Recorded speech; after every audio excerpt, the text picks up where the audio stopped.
You wanted the best. You've got the best podcast. The hottest podcast in the world. The Chris Voss Show, the preeminent podcast with guests so smart you may experience serious brain bleed. The CEOs, authors, thought leaders, visionaries, and motivators. Get ready. Strap yourself in. Keep your hands, arms, and legs inside the vehicle at all times, because you're about to go on a monster education roller coaster with your brain.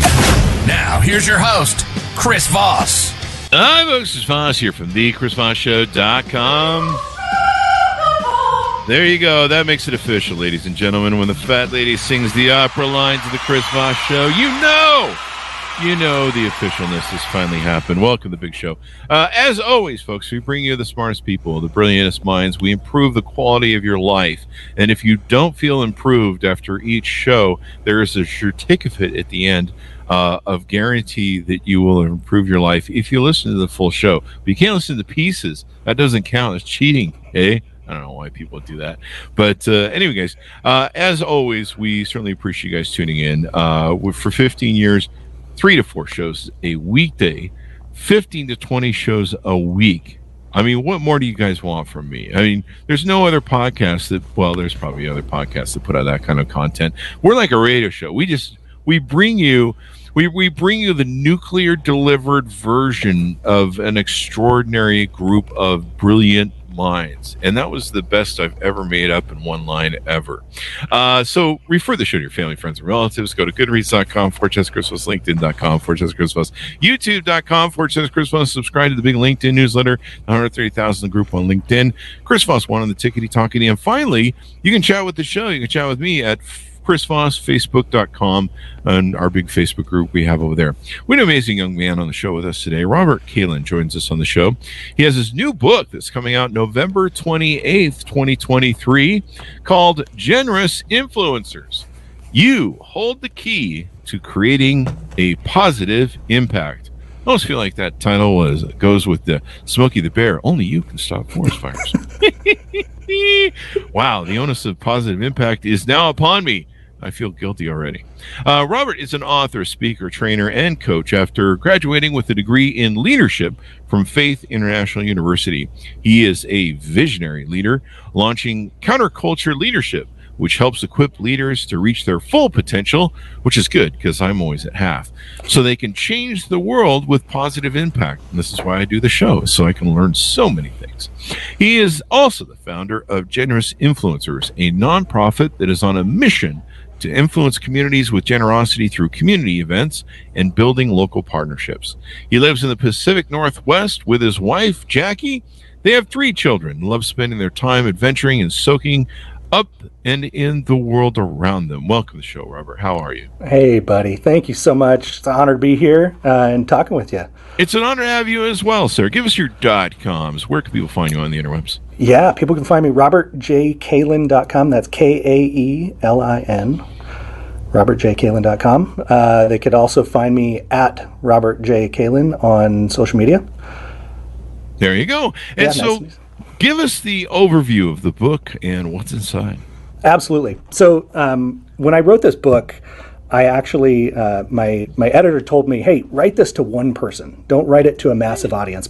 Write it to one person. And I was like, okay, well. What did you have against the rest of the audience, man? It's nothing about you guys. The fact is that I really needed to write this to my younger self. And, I don't know if you guys have struggled with this, with the advent of social media and, trying to get a message out there, but you don't need a YouTube channel to be an influencer. And I know that sounds kind of counterintuitive, but the reality is that,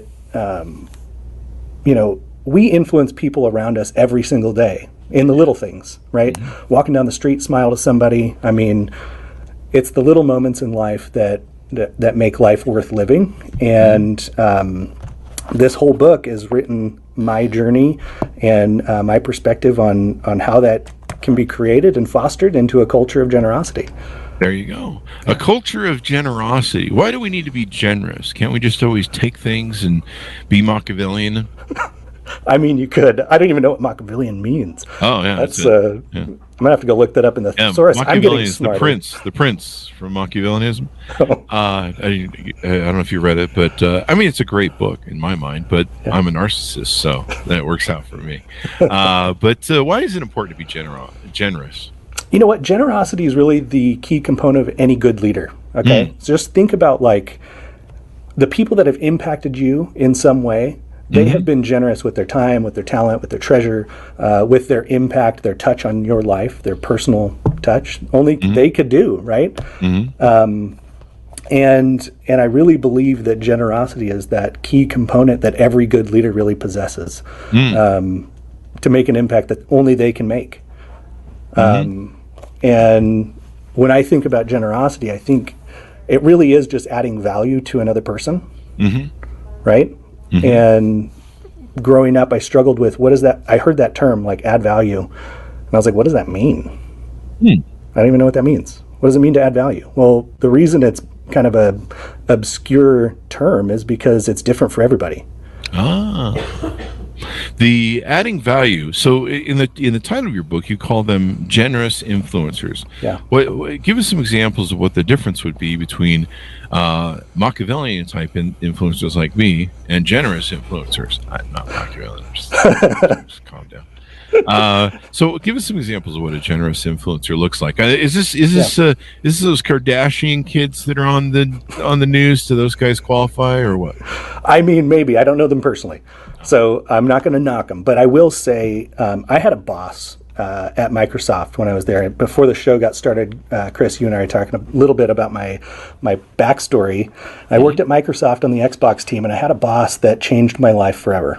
In fact, while I was there, I had a situation in my life where my daughter ended up in the hospital, and I wasn't able to go into work. And for a month, we stayed in the hospital, and I felt really guilty about not going in because I was torn. Like, I need to be at the hospital, obviously, but there's stuff that is my responsibility that's just adding up on him. And every time I would call and check in, he'd say, look, don't worry about all of this. Don't worry about the stuff at work. It'll be here when you get back. You don't have to worry about your job. You need to take care of your family. And my daughter ultimately passed away. I'm sorry. But the big piece of this that I want to share is that he stood in the gap for me. Wow. He took all of the things that I was supposed to do, and he said, okay, well, he's not here right now. Who can take which piece am I going to take? Let's support him. And then when I got back, just jumped right back into it, and I didn't have to worry about having a job. I mean, it made a huge impact on me personally because he valued me as a person, not as a number, right? As a valued member of the team. Awesome. Well, that's a beautiful thing that he stepped in and did that. And so, someone who's not a generous influencer, what are they? Just someone who's just selfish or something? And they're just like, hey, just make payments to my OnlyFans and leave me alone. Exactly. No, I think the difference is you're just an influencer, right? Oh, okay. Yeah. Right. So every person on the world influences somebody. Yeah. Whether it's a friend, whether it's a family member, a child, a coworker, whatever, we all have influence, and that's the leadership that we carry. Definitely. This is something I talked about in my book, Beacons of Leadership. Everyone can be a leader. It's so funny. I meet people and they don't think that, in your case, they don't feel like they have influence sometimes because they're like, I'm just a parent. Or I'm just some middle manager at the job, or, I'm just some guy walking around, on the street. But there are moments where all of us can be leaders, and people look to us to be leaders. You can be walking around the street, some sort of emergency can happen, some sort of tragedy, and people become leaders overnight. Sometimes they rise to the call of the need, and maybe what's important about your book, you tell me, is that people think of themselves as people that are being influential in that manner where they're generous, because there's a lot. We live in this world of Instagram where it's all kind of me. It's very narcissistic, which is kind of what Machiavellianism is a little bit. Although it is a great way to run a government and country and people. But some people do it for their own, attention and validation, which is what I do because I'm a narcissist. But some people do it to help other people and share the journey and share stories. We talk about that on the show, where stories are great owners, manuals of life. That's my quote, people.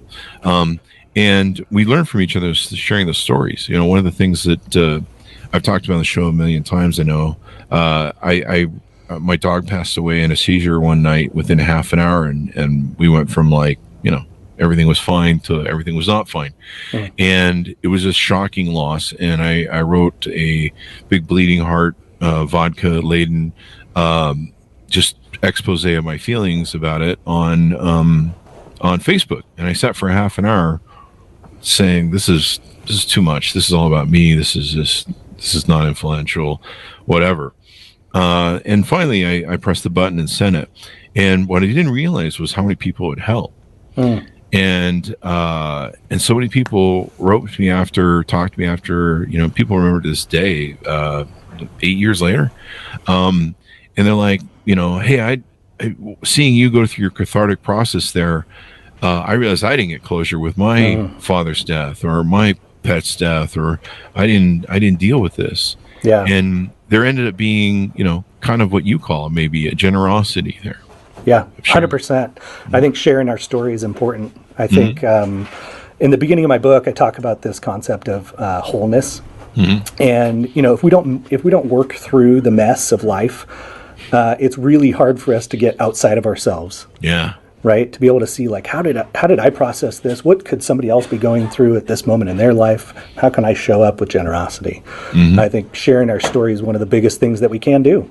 Definitely showing up with generosity. And would you say that generosity has in one of its core elements gratitude? 100%. There you go. Absolutely. You go. Yeah. Because if you're thankful, you want to give back and you want to share more, maybe. I don't know. So I think you're right. I think wholeness really comes in 4 parts. It's spiritual, it's physical, it's mental, and it's relational. Okay, and the mental part of that is the gratitude piece of if I adopt an attitude of gratitude and talk what I'm thankful for, my heart becomes a recipient of that, rather than harboring unforgiveness or bitterness. Right? The bitterness is so much fun. It can be. In the end, though, it's the long game approach, right? That's probably true. Yeah. Damn it. So maybe that's what we need to identify ourselves at, or think of ourselves as, is the real key is to be generous influencers and people that give. But let me ask you this: is there a point that you can give too much? Because I certainly have been. I get asked daily to give far too much than I'm able to give, and everybody wants everything for free. Yet somehow, when you ask them for things, they want money. Yeah. So how do you balance that to where you're not wearing your heart on your sleeve and everyone's soaking you dry? That's such a good question. I think the reality is that a lot of us want to give, and the experience that I had growing up was that my mom, as a single mom, gave and gave and gave and gave and gave, and she didn't require us to give. Right? She just poured herself into us, and she would get into these moments of, I just gotta I can't do anything. I need to sit down. I need to take a break. I'm just done. Right? Yeah. And what this caused me to realize is when we give and give and give and don't pour from a cup that's already full, we end up burning out. This is called a burnout cycle, right? Because it's on repeat. It just happens over and over and over again. It happens in jobs, happens in parenting. Yep. Moms, we've talked about this before. We've had a lot of great guests on the show that coach moms, coach people that are, what do you call them? That are caretakers for, people that are struggling, or, moms always eat last is kind of the thing moms always say. And, and mom's always cooking and taking care of the family. But you've got to take some time out for yourself. You can't give yourself to others unless you give back. And so you're right. There has to be that modicum where you go, hey man, I need some time out for me. I mean, it's like what they say when you ride in an airplane, right? You got to put the oxygen mask on yourself first. You can't put it on someone else. And steal the ones from the other people. Wait, what? You can take 2. You can take two? Yeah, no. All right. As long as the guy next to you doesn't need it, you can just look at him and be like, your family doesn't like you. I can tell. So, and then just do that. This is why I'm not allowed to fly anymore. Right. You're on a list somewhere. I'm on a list somewhere. And if you weren't, you are now. Thank God I'm not. That would suck. I never want to be. I always watch those people on TikTok or whatever, YouTube. You see them flipping out on the thing, and you're like, oh, yeah, you're going to be driving like everywhere from LA to New York anytime you want to go anyplace. So enjoy that ride, baby. And I know. Good luck swimming between here and Europe when you want to go traveling, eh? Right. You have to tell your girlfriend or your wife. You're like, she's like, hey, I want to go to Europe, honey. You're like, well, we're going to take the boat, honey. We're swimming. Because there was this time I drank too much on so there you go. But all the more reason to read your book. Maybe they should read your book so that doesn't happen to them, so they can learn generous influencing as Absolutely. opposed to just being that man over there is not real. Whatever. I don't know. You remember that meme. So tell us some other aspects we haven't touched on that are in your book. Yeah. So one of the things that's in my book that I really love, I had a quote in there from Les Brown. And Les Brown says that every day there's 1,440 minutes. That means we have 440 opportunities to make a positive impact. Wow. And I think when we view time in a way like that, where we can be intentional with it, that our world kind of changes. Yeah. Instead of like the unintended consequence of being unintentional is that time slips by. Think about it. Yeah. That makes sense. But on one of the first episodes of the my podcast, we did a thing that was really fun. We said, hey, why don't we get out our phones? Let's talk. Let's find one person, the person on our phone that we can just say, hey, just wanted to let you know that I'm thinking about you and that you matter. Right? I would encourage guests, don't do it while you're listening to the show. As soon as it's over, right? Yeah. Get on your phone and call somebody and just say, hey, I was thinking about you. You were on my mind. I just want to let you know that you matter. Imagine getting that call. Yeah. Just make sure you don't have a restraining order against any of those people. That's all I'm saying. There you go. Because you would violate it. That is true. That's true. So call some people that do want to like to hear from you. Let's put it that way, whatever that means. In the context of your life. There you go. Yes, exactly. And so trying to touch people, make a difference. And then we talked in your bio about how you have I think a nonprofit that you try and use this for to do action items or help people do action items. Tell us about that and how it works. This is super fun. So what we did in the midst of COVID, in the Pacific Northwest here, things shut down really bad, and it was really hard for small businesses. I'm a small business owner, and all of my friends that are small business owners lost opportunities to be able to do business when they didn't have a brick and mortar store, or even some that did. And so what we did was we said, hey, why don't we start an outdoor market where people can come, and at this time we didn't have any like night markets or anything like that in my city. And so we popped up a couple of spaces right outside of my brick and mortar store so that they could have a safe place to do business. And, in my view, small business is the backbone of a community, because when small businesses thrive, families thrive and communities thrive. And we wanted to be able to support that. So the night market does just that. And then we also have, we're only a couple years old, so we've got future plans of how do we add value, even more value, to those night market vendors to be able to help them build their businesses stronger and better, and with some training and things like that. So it's coming real quick. There you go. I mean, that was an interesting time when COVID happened, and my audience has heard this so many times on the show, but we with the Chris Voss show, we do a lot of events and stuff like that, touring about and CS shows and trade shows and stuff at the time. And we talked a lot about CS show or technology and Silicon Valley stuff a lot for the first 10 years. And I remember a friend of mine said when we saw all of our events cancel, close, just hundreds of thousands of dollars just evaporate. and everyone else, was going through the same thing. But we were really depressed. I was really depressed. I was depressed. And a friend of mine, he says, here's what you do right now. There's two things. You either be a lifter or you find a lifter.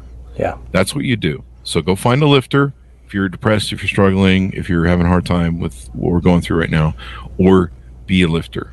It's your time to be a lifter. Who is that person? I believe it was my buddy Robert Scoble, and I think he got it from someone else. Okay. Robert is a great friend.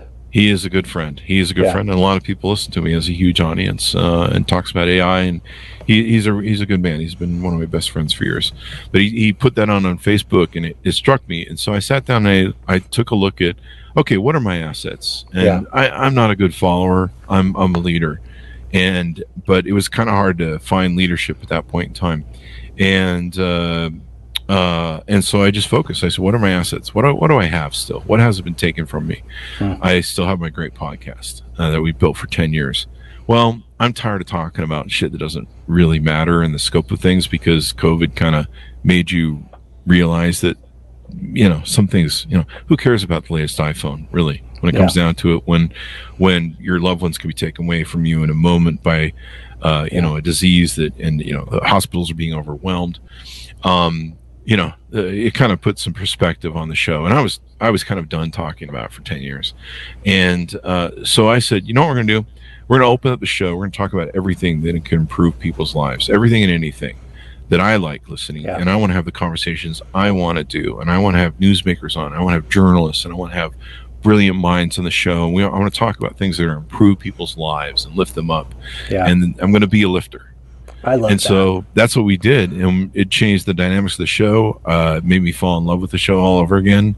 I don't think there's anything I've ever done that I love more than anything, and that's what we love about the show. It helps so many people. Yeah. So that's so awesome, and it reminds me of a quote that I got, which is, "The world is full of generous people, and if you can't find one, be one." I love it. Wow, put that on a cup. Put down a T-shirt, man. It's on that cup right there. Oh, there you go. There you go. Yeah. I love that, man. Now that's a branded cup for the people who are listening. It is, yeah. It's got the smiley face and everything there. See if I can grab it. So those of you, most people are going to consume this in audio format. So you've got the cup that says it right there on it. Yep. Could people order that? Is that a merch? Yeah, people can order this. Go to my website. I'll make it available. There you go. I love it. You should do it. I love the merch. You'll sell the crap out of that on TikTok TikTok, where everyone does it. Manuel's giving us the audience clap there. He loves the idea. So there you go. So what are some other aspects we haven't touched on your book that we want to tease out? Other things you learn from people that can help them be better influencers. Yeah. So. You kind of touched on this a little bit with, you said, I'm not a follower, I'm a leader. And I think what happens to us a lot of times when we start leading is we forget that we actually are good followers, right? I think because if you want to be a leader, you have to first know how to follow. It's like there's a linear path there. And the same path is true for adding value, okay? Which is simply put is, you can't add value to somebody else unless you value yourself. What's funny? I go over your website. I'm forming questions and producing the show as we go. And I didn't run around to that thought. If you want to get to that, I'll tell you what was funny here in a second. If you want to finish that thought, that was the thought. We may have interrupted it. You can't. Yeah. There was something on your website I thought was funny called "No Gurus Allowed." Yes. So tell us what that means. No gurus, man. I'm so sick of gurus. I'm so sick of people looking at this person is like, the expert and all of this. I'm done. Yeah. We used to get that a lot. We used to get that a lot back when Twitter started. That's kind of when the guru movement seemed to have started, where people were like, "I'm the guru." Yeah, the guru. I used to hate the hell out of it, and it did kind of burn out. I can see, and so that's why when I saw it, I laughed. But I used to I'm a consultant. People, I don't know this. I don't have a rug where I'm sitting doing, and I don't know, sitting with my legs crossed. I can't even sit that way. But everyone is really into that. I'm an influencer guru.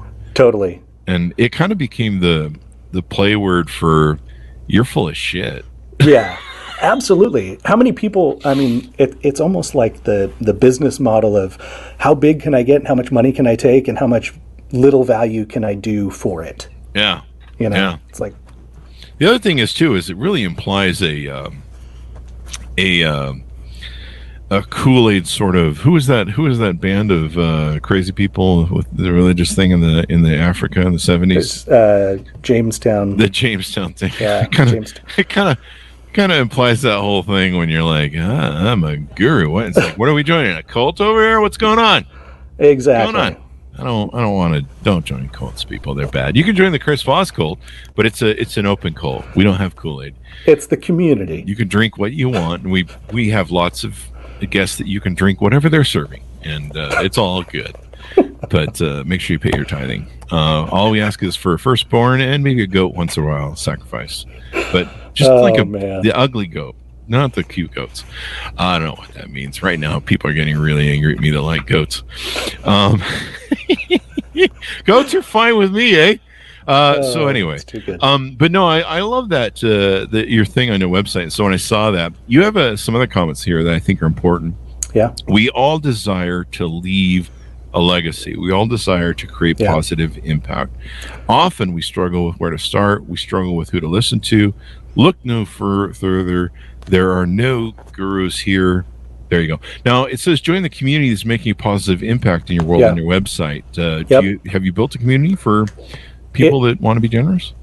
We have, and it's small, and it's like you had said, the podcast earlier that my book launches on the 28th, and so we're doing some anticipating and building of that and finishing up prior to the launch. So, yeah. There you go. And so you're going to launch on November 28th. And right. I think it's good to have a group of stuff. There was somebody who was on the show a couple months back, and I had a really great interview with them. They were really inspiring, and they had something called what was it? It was a generosity. It's accountability group. She had a generosity accountability group. Oh, cool. And they would text each other every morning about what they were generous about. Oh. And I thought about starting one of those. And I think we talked about doing with her. And I need to get back to that. I have on my calendar, there is a gratitude for gratefulness archives day. And Archives Day. So it's a day of gratitude for Sunday for me, where I kind of focus on being grateful. In fact, I spell gratefulness GREAT. Yes. So it's gratitude for gratefulness. And Archives Day. And so part of the day I spend doing backups on all the computers and like the podcast archives, but also like archives of my life, my dogs, who are my children, and stuff like this. And so and sometimes as I'm going through those, I go through and watch old videos of my dogs from 10, 15 years ago. Some of them aren't with me. I see different people in my life, namely myself, because I'm that way. And I'm like, hey, that guy was really good looking. What happened to him? And he got a beard. And so that's kind of my day where I spend a little bit more time going through my life and kind of analyzing it and putting stuff away and kind of appreciating some of the past. And I usually go out to dinner on that day and kind of have a calm before the storm sort of dinner, peaceful sort of, it's kind of a thoughtful day for me, basically. That's beautiful. Yeah. I love the idea of taking time to reflect. I think it's a lost art. I think too many of us are, in bed with our cell phones, scrolling TikTok and YouTube and all of that before we go to sleep. And we're not taking the time daily to just reflect, and even weekly, right? Yeah. So I love that. It's good practice. It's good practice. And so I think, having a group like yours where, you can have kind of an accountability group, people remind each other, hey man, be grateful, Yeah. I was writing some complaint post. I was complaining and bitching, moaning about something today on the show, and I not on the show, but on the Facebook. And I was like, I I don't really care, and I'm not just going to post this. I just sound like I'm just complaining about stuff. I don't sound very grateful, which is what I didn't think at the time, but now I kind of think, maybe I should appreciate stuff. I remember when I turned, I don't know, it was like 50 or 52 or something. I think it was 50. I wrote this big complaint post on Facebook, and I write a lot of snarky stuff, so usually there's a bit of tongue in cheek, and it's it sounds like I'm complaining, but it's more like a stand-up bit. So I wrote this thing, and I was like, "Oh God, I've turned 50, and woe is me." And somebody wrote me, and they go, "Hey man, you may want to check yourself at the door there, buddy." They go, "There's a lot of people that would like to have gotten to 50 that didn't make it. Yeah. So maybe you should just sit down and check your flow there, buddy."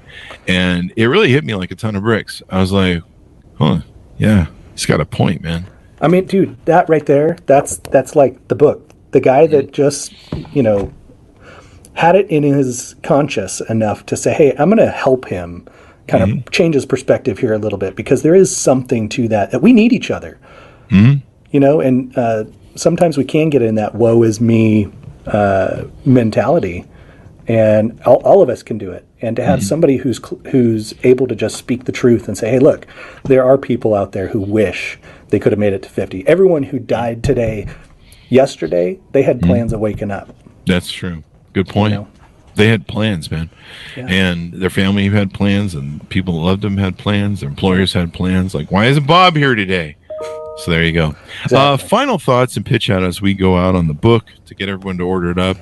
Give us your final thoughts as we go out.